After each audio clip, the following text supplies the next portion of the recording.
Assalamualaikum warahmatullahi wabarakatuh. Nama saya Anas Fazrul Faras dari kelas AM 2305D, Prodi Ilmu Komputer, Universitas Yatsi Madani. Di video kali ini saya bakal membahas satu proyek inovasi, yaitu aplikasi rekomendasi tempat liburan. Di sini saya akan bahas tentang perencanaan proyeknya, board manajemennya, analisis risiko, indikator keberhasilan, feedback loop, sampai strategi keberlanjutan dari inovasi ini. Yang pertama ada perencanaan proyek inovasi. Nama proyeknya adalah aplikasi rekomendasi tempat liburan.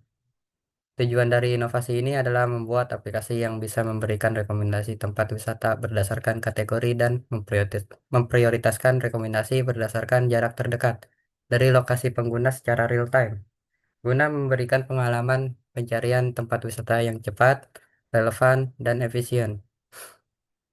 Selanjutnya ada scope atau lingkup kerja. Fitur yang akan dibuat yaitu yang pertama ada pencarian tempat wisata berdasarkan kategori dan rating. Yang kedua rekomendasi berdasarkan lokasi terdekat menggunakan GPS. Yang ketiga detail tempat wisata seperti foto, deskripsi, jam operasional, dan HTM. Yang keempat ada review dan favorit tempat. Yang kelima ada halaman admin untuk operasi fungsi create, read, upload, delete tempat wisata, dan manajemen kategori. Di selanjutnya ada timeline proyek.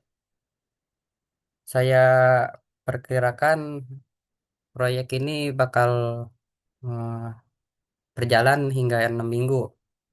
Yang di minggu pertama ada perencanaan dan desain, termasuk analisis kebutuhan, flowchart, dan UI UX awal. Lalu pada minggu kedua ada desain final dan setup project yang termasuk final UI, arsitektur aplikasi, setup backend, dan database. Pada minggu ketiga ada pengembangan fitur utama yang mencakup lokasi atau GPS, rekomendasi berdasarkan jarak, dan daftar tempat wisata. Pada minggu keempat ada pengembangan fitur pendukung, yaitu detail wisata, filter, favorit, dan admin panel. Yang kelima ada Minggu kelima ada integrasi dan testing, termasuk tes unit, integrasi API, lokasi, dan perbaikan bug. Lalu minggu terakhir, minggu keenam ada deployment dan dokumentasi, yang termasuk pengujian akhir, upload, dokumentasi teknis, dan user guide. Lalu kebutuhan yang diperlukan untuk menjalankan proyek ini ada yang pertama SDM-nya.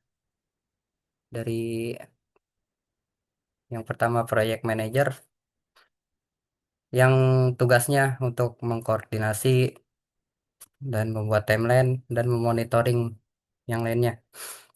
Lalu kedua ada UI UX designer yang bertugas untuk membuat wireframe, UI, dan prototyping.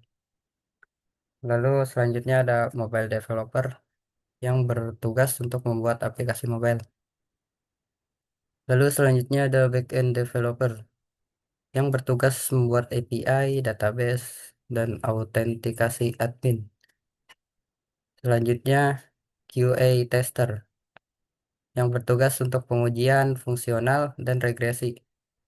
Terakhir ada konten admin yang bertugas menginput data, wisata, dan kategori.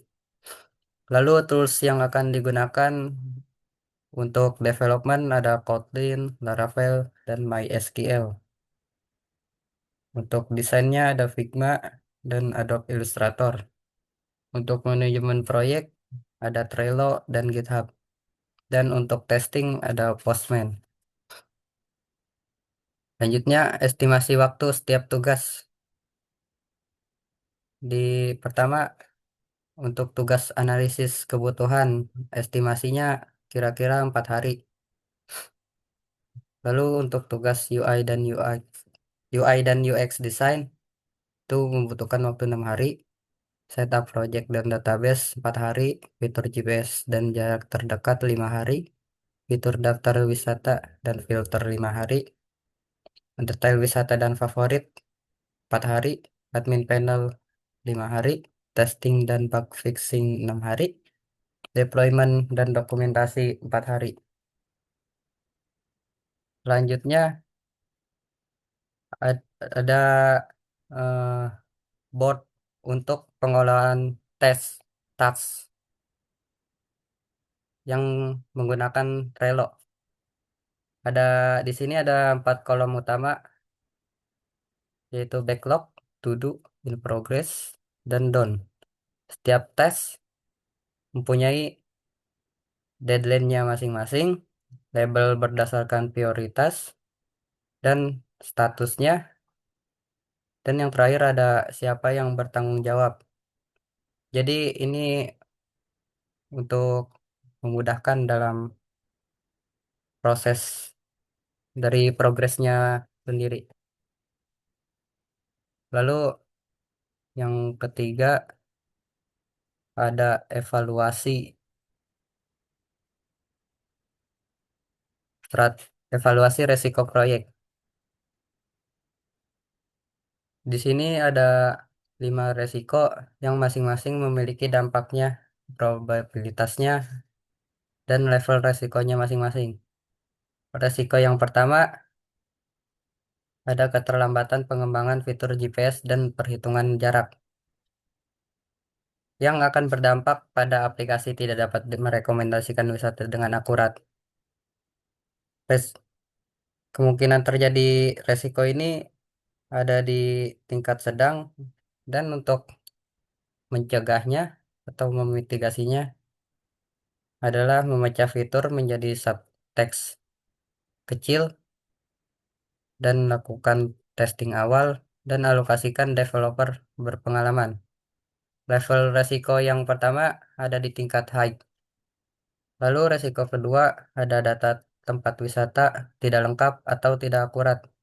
Dampaknya rekomendasi menjadi tidak relevan yang membuat kehilangan kepercayaan dari pengguna. Kemungkinan terjadinya resiko ini ada di tingkat sedang, dan cara memitigasinya adalah meningkatkan proses validasi oleh konten admin dan gunakan beberapa sumber referensi.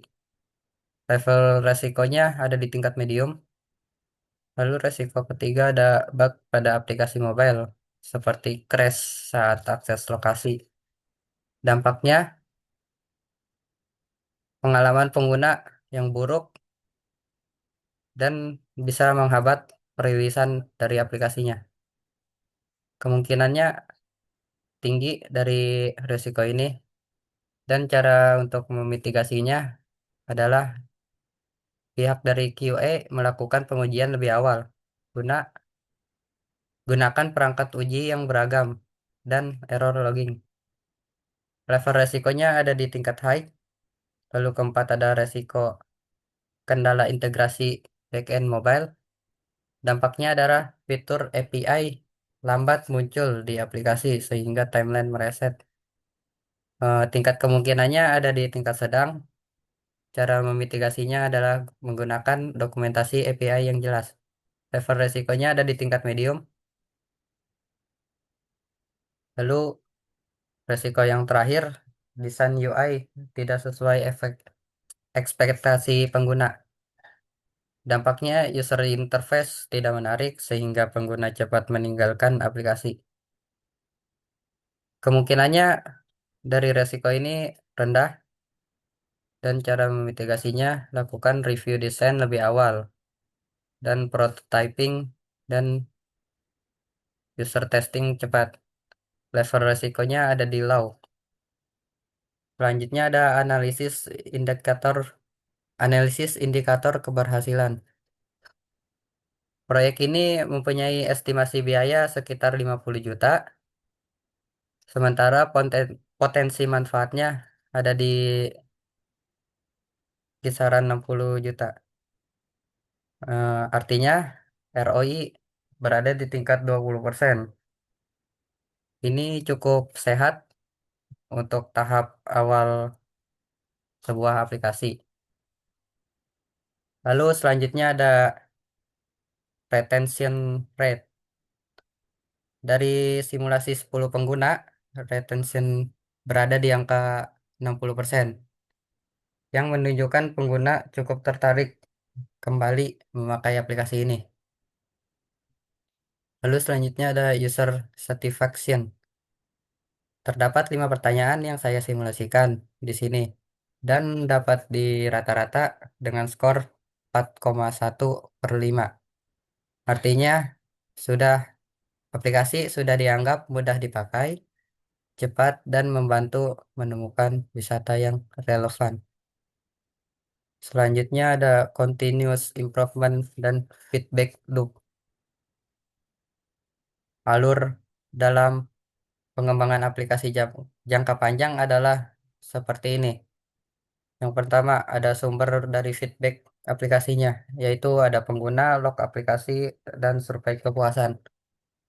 Lalu selanjutnya ada tahapan pengumpulan feedback yang bisa melalui form dalam aplikasi, analis error atau log, dan melakukan survei berkala. Lalu selanjutnya ada analisis dari feedback yang tadi, kategori masalah, identifikasi pola, dan penilaian dampak. Selanjutnya ada penentuan prioritas. Prioritas high itu fitur utama atau error. Prioritas medium termasuk UI dan UX. Prioritas low yaitu permintaan kecil dari pengguna. Lalu cara mengimplementasikan perbaikannya adalah perbaikan bug, optimasi performa, update UI UX, dan penambahan minor pada fitur-fitur aplikasi. Selanjutnya ada monitoring hasil update. Yang dilakukan adalah retest oleh QA, pemantauan log baru, survei kepuasan, survei kepuasan lanjutan, evaluasi retention. Lalu selanjutnya ada strategi mempertahankan inovasi ini dalam jangka panjang.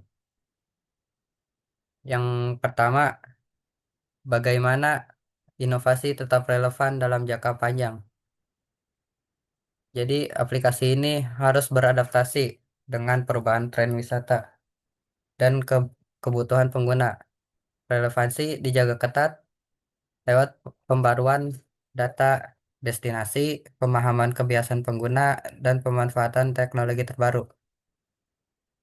Pendekatan pengembangan tidak boleh berhenti, harus fleksibel dan mampu mengikuti dinamika industri pariwisata.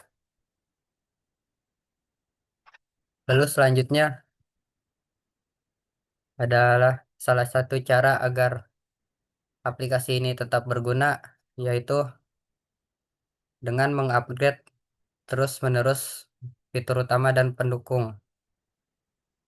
Seperti dan selanjutnya algoritmanya diperbaiki secara berkala, termasuk integrasi AI agar rekomendasi makin personal, lalu perbaikan UI dan UX, peningkatan performa, dan pengurangan waktu loading menjadi bagian dari pembaruan rutin tersebut.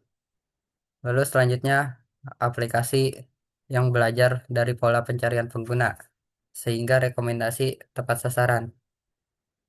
Lalu ketiga ada rencana monitoring berkala.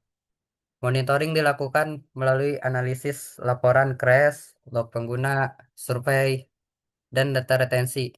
Penilaian teknis mingguan untuk memastikan stabilitas API dan performa aplikasi. Evaluasi bulanan yang dilakukan untuk meningkatkan nilai kepuasan pengguna dan perubahan kebutuhan tempat wisata.